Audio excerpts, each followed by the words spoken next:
હાલ ખેડૂતોના ખેતરોમાં જે બળજબરીપૂર્વક ખાનગી કંપનીઓ દ્વારા વીજ થાંભલા નાખવામાં આવી રહ્યા છે તેને લઈને ગુજરાતભરમાં ભારે વિરોધ ચાલી રહ્યો છે। ખેડૂતો ખૂબ નારાજ છે આ પદ્ધતિથી અને મોરબીના જેતપર ગામમાં છેલ્લા 4 દિવસથી ત્યાંના સ્થાનિક લોકો છે તેઓ દ્વારા ઉપવાસ આંદોલન કરવામાં આવી રહ્યા છે અને વીજ થાંભલા જે નાખવાની કાર્યવાહી છે તેનો સખત વિરોધ કરવામાં આવી રહ્યો છે। આને લઈને વિવાદ છે તે દિવસે ને દિવસે ઘેરાતો જઈ રહ્યો છે અને હવે આ વચ્ચે પત્રકાર જગદીશ મહેતા દ્વારા ખેડૂતોના સમર્થનમાં સભા યોજવામાં આવી।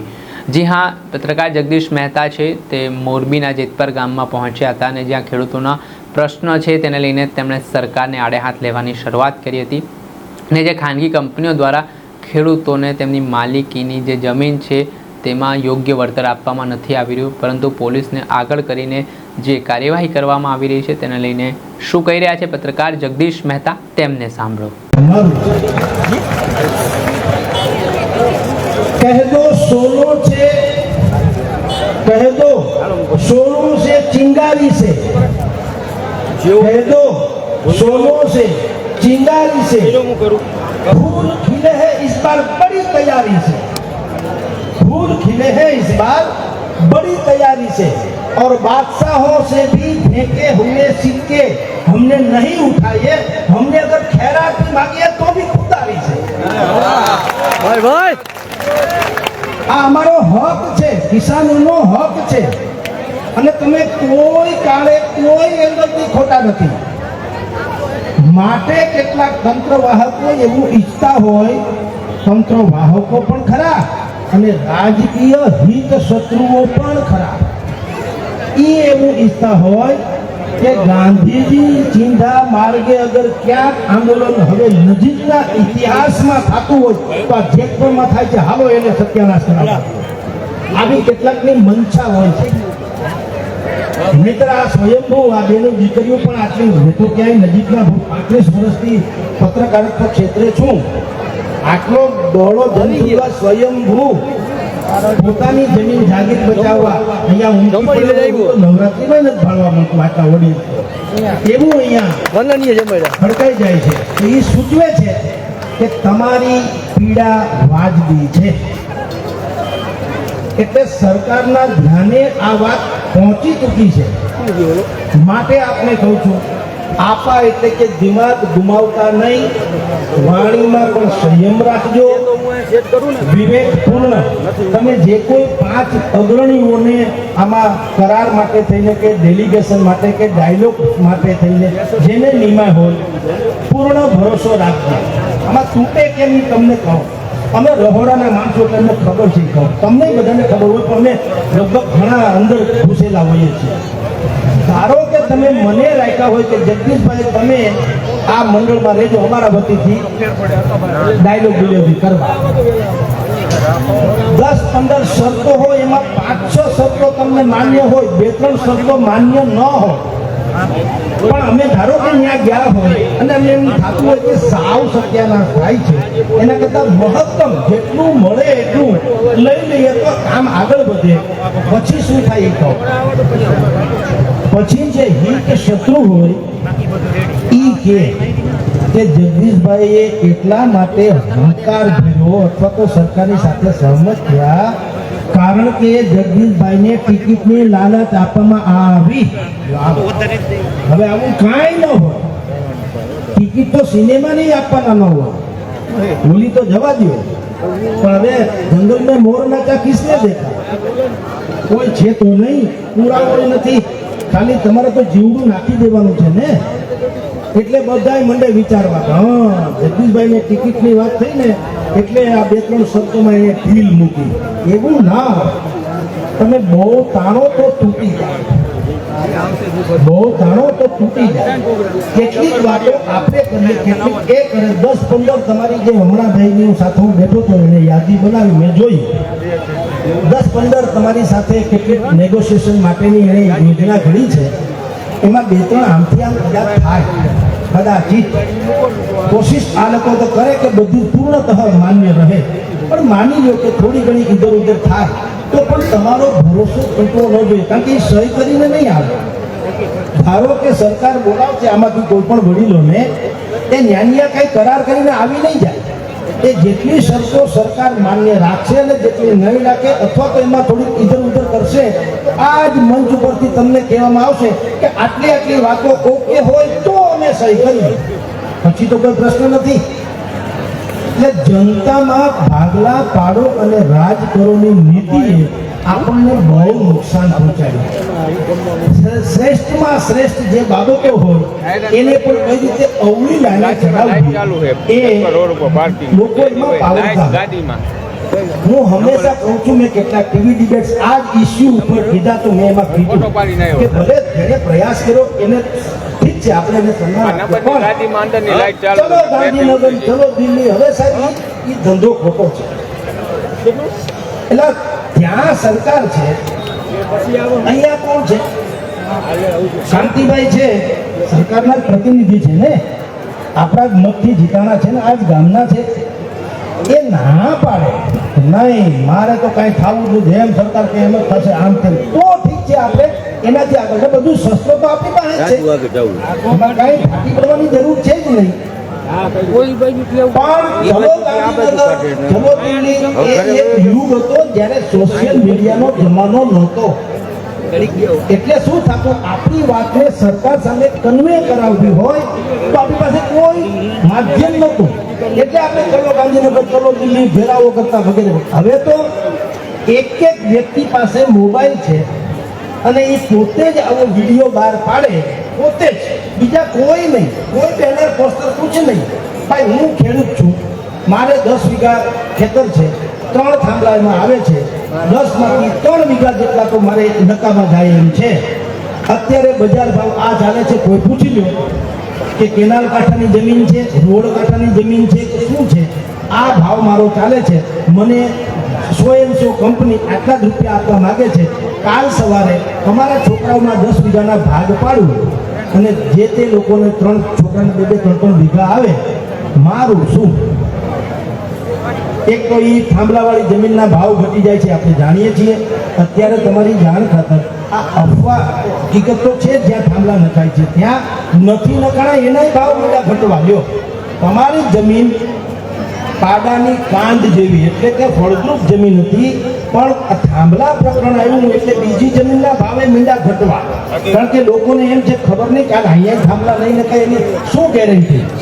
અને આપની આ બધી જેટલી જનતા મને સાંભળે છે ને કહી દઉં, આ અદાણી એ એક કંપની નથી, હજી બીજી પાઇપલાઇનમાં છે, એને પણ આવા થાંભલા નાખવાના થાય છે. એટલે આજે તમારો વારો કે કાલ ફલાણા ભાઈનો વારો હશે. એટલે એનો ઉકેલ સંઘર્ષ નથી, એનો ઉકેલ સુજાવ છે, ઉપાય. હું તમને એમ કહું છું, આપણે આ શહેરોમાં સરકાર અંડરગ્રાઉન્ડ પાઇપલાઇન કરે છે ને, અંડરગ્રાઉન્ડ ધરતીની અંદરથી અહીંયા રાજકોટમાં સ્માર્ટ સિટી બનાવ્યું છે. રાજકોટમાં સ્માર્ટ સિટી કરોડો રૂપિયાનો પ્રોજેક્ટ છે. ત્યાં બધી જ સુવિધા છે, ડ્રેનેજ સિસ્ટમની સુવિધા છે, પાઇપલાઇન ઇલેક્ટ્રિસિટીની પણ છે, ટેલિગ્રામની પણ છે, વાઈફાઈ છે, બધું જ છે. પણ એક પણ વાયર તમને બહાર દેખાતો નથી. જેમ ગોંડલમાં છે ને એની જેમ, ગોંડલનો રજવાડો તો પ્રખ્યાત છે જ, અંડરગ્રાઉન્ડ લાઇટિંગ. હવે થોડોક આપણા લોકોએ બગાડ્યું જુદી વાત છે, પણ ભગવતસિંહજીના વખતનો ગોંડલનો જેને યાદ છે તો જુઓ, પિત્તળના બધા થાંભલા હતા ડેકોરેટિવલી, અને રોડ ઉપર ક્યાંય તમને લાઇટમાં દોરડા નહોતા દેખાતા. તો ભવિષ્યમાં હજી અદાણી ઉપરાંતની જે કંપનીઓને જે વસ્તુ નાખવી કારવવી છે, તો આપણું ડેલિગેશન છે એને કહેવાનું કે ભાઈ તમે આ અમારા ખેતરની માથેથી શું કામ કરો, અંડરલાઈન કરો, ધરતીની અંદરથી કરો, નખો જ માટે ન રહે માણસ ન બધે બાંસુરી, ખેતર અમારું સલામત રહે, તમારું કામ ધંધાનું એ થઈ જાય, કોઈ પ્રોબ્લેમ ન રહે. આ એક વિકલ્પ છે. વિકલ્પ નંબર 2, તમે યાર રૂટ બદલાવો. આખી ધરતી જે છે મારા તળિયા ધકતા હોય તો મારે બૂટ પહેરી લેવાય, ધરતીને ચામડેથી મઢવા ના જવાય, એ અઘરું પડે. એમ તમે ખેડૂતની માથે શું કામ થાંભલા ખોલો છો? વાત તો પૈસાની ને લૂંટની છે. લૂંટ બદલાવો, કોકનો શેઢો આવતો હોય ત્યાં નાખો, સરકારી ખરાબો આવતો હોય તો ત્યાં નાખો, ખેતરમાં શું કામ? થોડું વાયરિંગ વધે એ જ ને. તો તમારે ક્યાં મફત કરવું છે? તમે દાન ધર્મ તો કરવાના નથી. એટલે આ ઉપાય નંબર 2. પહેલો ઉપાય મેં આપને કીધું તેમ અંડરગ્રાઉન્ડ. એ ભાઈ અત્યારે તમે જે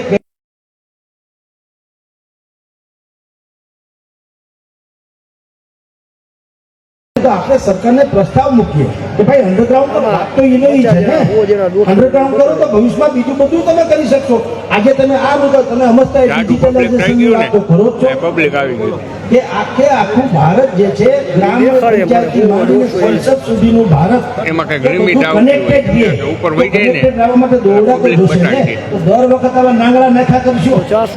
અંડરગ્રાઉન્ડ કરો ઉપર વહી એમાંય કામ લાગશે મલ્ટીપર્પઝ. એટલે જે રીતે રાજકોટમાં સ્માર્ટ સિટીમાં આમ તો દેશભરની સ્માર્ટ સિટીમાં આ વ્યવસ્થા છે, પણ રાજકોટની તમને એટલા માટે તમે જોઈ શકો ત્યાં સ્માર્ટ સિટી જે બને છે એમાં મોટા ભાગે અંડરગ્રાઉન્ડ વાયરિંગ કરવામાં આવ્યું છે. ક્યાંય કોઈને નડતું નથી. તો એવી રીતે આપણે પ્રસ્તાવ નંબર 2 આપીએ કે ભાઈ તમે આવું કરો. અને ત્રીજો નંબર, તમે સંપાદન કરી શકો નહીં. કારણ કે સંપાદન સરકારી યોજનામાં હોય. ડેમ બનાવવો છે, રોડ બનાવવા છે, એરપોર્ટ બનાવવા છે, એમ્સ જેવી કોઈ હોસ્પિટલ બનાવવી છે કે કોઈ પણ જાહેર હિતના કાર્યક્રમમાં સરકાર સંપાદન કરે, કોઈ ખાનગી કંપની કરી શકે નહીં. જમીન સંપાદન એવું ન ચાલે. તમારી એ દી અને તમે એમ જો કહેતા હો કે આ તો ગિફ્ટ, એક પ્રકારની ગિફ્ટ છે. કારણ કે આ વીજળી પેદા કરવાના છીએ. અત્યારે ઈરાન અમેરિકા ઝઘડે છે અને પેટ્રોલ પંપ પર લાંબી લાંબી લાઈનો થાય છે. આ લોકો એમ કહે છે કે ભવિષ્યમાં એવું ન થાય. આ વીજળી કઈ બધા એમ કે અદાણીભાઈ પોતાના ઘરમાં તો બલ્બ બનાવવાનું નથી, એ વીજળી તમને મળવાની. આપણે કહીએ વાત સાચી છે, મારે 7,000 તમે જરાય ખોટા નથી. પણ હું તમને ફ્રીજ ગિફ્ટમાં આપું કે આ ફ્રીજ મારા તરફથી તમને ગિફ્ટ ભેટમાં. પણ શરત એક, તમારે એ ઉમરા વસાડે રાખવાનું. કેવું હાલે? ગામ એટલે હવે નો એ ગિફ્ટ ન કહેવાય તો કઠણાઈ કહેવાય. એટલે તમે અમને ગિફ્ટ આપો તો અમે ભોગવી તો શકવા જોઈએ. તમે વાયર નાખો કાંઈ વાંધો નહીં, પણ એનો રૂટ તો બદલાવો. અને જો રૂટ બદલે એમ ન હોય, ચારે તરફ ખેતર છે, 2 ગળી માની લ્યો, તો તમે એનું ભાડું ચૂકવો ભાઈ. તમારા એરપોર્ટમાં ગાડી જેમ બધાએ કીધું, એરપોર્ટમાં આપણે ગાડી 4 વ્હીલ મૂકીએ છીએ, પછી કલાક ઉપરાંત થાય તો પૈસા લે છે ને ભાડાનું, પાર્કિંગ ચાર્જ. તો તમે થાંભલો પાર્કિંગ જ કરો છો ને, તમારો તો છે નહીં. તો અમારા ખેતરમાં તમારા થાંભલાને પાર્કિંગ કરાવો તો ચાર્જ દેવો પડે કે ન દેવો પડે? આ તો ધાવના છોકરાને ખબર પડે. તમે ખાલી એમ તો અમને કઈ ટકો નહીં પડતો, અમને હું એવું નથી. બધાને બધી ખબર છે અને એને ખબર છે. આપણે જાગૃત થયું એટલે ડકેતી મુકતી હોહરવા કાઢે એમ હતા. પણ ખબર પડી કે આ જેતપર વાળા એ છે ને અશ્વમેધ નાખ્યો છે એટલે ડકે ચડી છે. ધન્ય હો તમને. અને આટલી જાગૃતિ, જનતાની જાગૃતિ સિવાય લોકતંત્ર ક્યારેય તંદુરસ્ત નહીં હોઈ શકે. લખી રાખો. આ એક મુદ્દો નહીં, કોઈ પણ જાહેર સમસ્યા હોય, આપણે બધા શું કરીએ છીએ, દર્શકની જેમ એમ માનીએ કે કોક આપણું ભલું કરી દે. ભલા માણસ, તમને દર્દ થયું હોય, દવા હું ખાવ તો મટે નહીં, તમારે જ ખાવી પડે. આ વાત સમજવી પડે. તમને આ પીડા તમારી છે. અત્યારે તમે આટલો સમૂહમાં ભેગો થયું છે ત્યારે નોંધ લેવાય છે ને. તમે કોઈ એક પક્ષને કે કોઈ એક જૂથને, કોઈ એક મંડળીને આ તમે આપી દીધું હોત, કોન્ટ્રાક્ટ બેઝ ઉપર તમે લડ્યા કરો તો એ એનું લડે. તમે કુંવારા માણસને એમ કહો ને કે મારે આટલું કન્યા જોઈએ, એ પેલા પોતાનું કર્યા વધે તો આપણે આટલું રાખીએ. તો એટલો બધો ભરોસો મૂકીને આપણે હાવ પાગલ થઈ જવાની જરૂર નથી. એટલે આપણે અહીંયા હું આવ્યો છું બિલકુલ નિષ્પક્ષ રીતે. કિસાનો જે છે આપણું હૃદય છે. ભલા માણસ જગતનો તાજ છે, એની આંખમાં આહો હોય કોઈથી હોય તો હર્ષ ના હોવા જોઈએ. એની છાતી ગજગજ ફૂલવી જોઈએ, છાતી ખૂટાવી ન જોઈએ. છાતી બાકી ભૂતેબેન જે જોડી પડી આપણા અવતારમાં 75% હજી આ અનાજ તમે પેદા કરો છો ત્યારે અમે લોકો અમારી પાસે 1 વીઘો જમીન નથી અને અમે સવારે નાસ્તો બપોરે જમણવાર સાંજે વળી નાસ્તો સાંજે રાતના ભોજન ક્યાંથી કર્યા તમે અંદર બળતરા કરો છો ત્યારે એ જે તે લોકોને ખબર પડવી જોઈએ કે અન્નકોટના દર્શન કરવાથી ઓડકાર નથી આવતો એકાદ ભેફલું મોઢામાં જાય ને ત્યારે મેળ પડે અને નાની માના ખેલ નથી કાળજા બાળી નાખે એવો તરીકો છે ને તોય તમે લોકો એ ખૂંદતા હો છો ખેતર ત્યારે એનો મેળ પડે છે બધાએ કોકને આપી દીધું એવું નથી જે માન્યતા છે એ પણ ખોટી છે કે એમાંય શેઠાઈ આવી ગઈ છે ક્યાંક હશે પણ બાકીના મોટા ભાગના આજે ખેતરમાં આવી રીતે ખૂંદે છે ધરતીના ખોળા ત્યારે એનો મેળ પડે છે અને એ નથી એટલી મુશ્કેલી છે ત્યારે તો હીરા અને કાયા બે દસવા જવી પડે નહીતર કોને વાલું ન કર મારું વંદરાવન છે રૂડું વૈકુંઠ નહીં આવે કોને વૈકુંઠ ગમે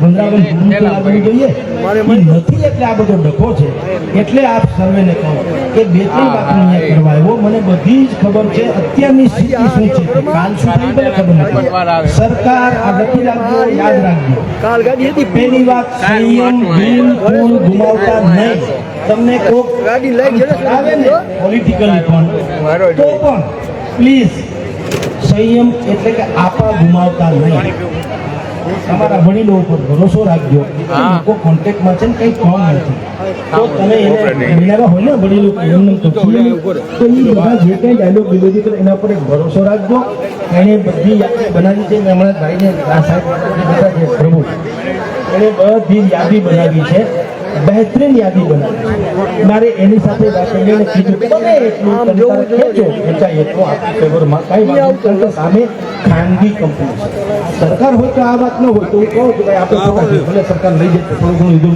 કરાવવા કારણ કે વ્યાપક હિતમાં છે આ વ્યાપક હિત કરું તો મોટો હિત તો કંપનીનું છે તો મેક્સિમમ તમને મળે એવી કોશિશ કરાવશો જેને ભાડું કરી શકાય શું કામ કે જે ગલઢેરા છે અહીંયા ગામમાં રહે છે છોકરાઓ તો શહેરમાં વયા જાવ તો આ ગલઢેરા માટે પેન્શન જેવું કામ કરશે જો વળતર હશે તો બાપા એકાદ વીઘો થાંભલાવાળી જમીન પોતાની રાખે બાકી બધી છોકરાઓના ખાતે કરી દે તો એક વીઘો મહિને 25-50 હજાર કે જે કંઈ માંગે 50,000 રૂપિયા આવે છે એનું તો આ જ્યાં સુધી જે ભગવાન એને રાખી ત્યાં સુધી નથી તો શકે એટલે એ એક છોકરા જેવું છે છોકરાની કમાણી જેવું છે સમજી લો એટલે આ પ્રકારની ડાયલોગ ડિલિવરી ચાલી રહી છે અને સરકાર પણ સમજે છે એ તો તમને તાગતા હતા કે આ કેટલી હદે લડી શકે છે જો ટળી જાય કોઈ પણ હિસાબે રાજકીય રીતે કે આમ કે તેમ તો જાણ છું તો ઉપકાર કર્યો કહેવાય પણ હવે તમે લીધી મૂકી નહીં હાહાકાર નીકળ્યો એટલે હવે સરકાર એમાં બુદ્ધિપૂર્વક વિચારી રહી છે અને અહીંનું કંટાળ નથી જે બધું દિલ્હીનો ડખો આપણે ઘણી વખત અહીં આપણા નજીકના હોય એને કોસતા હોઈએ કે ભલામણા તમે કંઈ કરી નથી એકતા પણ સૌના હાથ બંધાયેલા છે આપણે બધા બધું જાણીએ છીએ આખું વાવાઝોડું ઉપરથી આવે ત્યારે મેળ પડે ત્યાં હવની હાથ જાગે છે તમે હું કંઈ જાણીએ પણ તમારી એકતા તમારો સંયમ તમારી શાલીનતા તમારો વિવેક તમારો આદર તમારી આ પવિત્રતા એની એટલી બધી સોડમ ત્યાં ગઈ છે કે લોકો ભડકીને ભાગે અને અડાડે નહીં આ ફૂટશે એટલે આ જાળવી રાખજો નથી જરૂરી કે રોજ તમે આટલા લોકો ઉપવાસ કરો કે અથવા તો બધા ડાયરા ભેગા થાય કે રોજે રોજ ઝઘડો કુછ નહીં ભાઈઓ બધા જે વડીલોને સંતો મહંતો બેઠા બધું લડી લેશે